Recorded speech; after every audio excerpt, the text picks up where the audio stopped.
You ask Tiger to solve. This deals with linear equations with one unknown. The final result is x equals -3. Let's solve it step by step. Simplify the expression. Group like terms.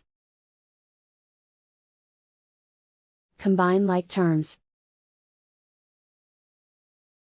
Group all x terms on the left side of the equation.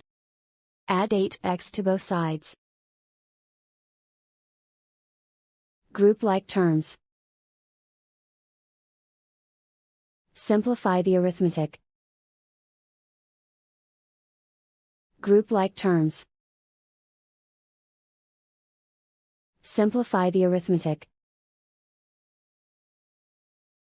Group all constants on the right side of the equation. Subtract 6 from both sides. Simplify the arithmetic.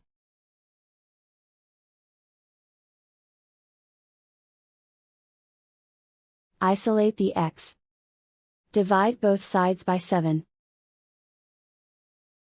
Simplify the fraction. Find the greatest common factor of the numerator and denominator. Factor out and cancel the greatest common factor. And so the final result is x equals -3.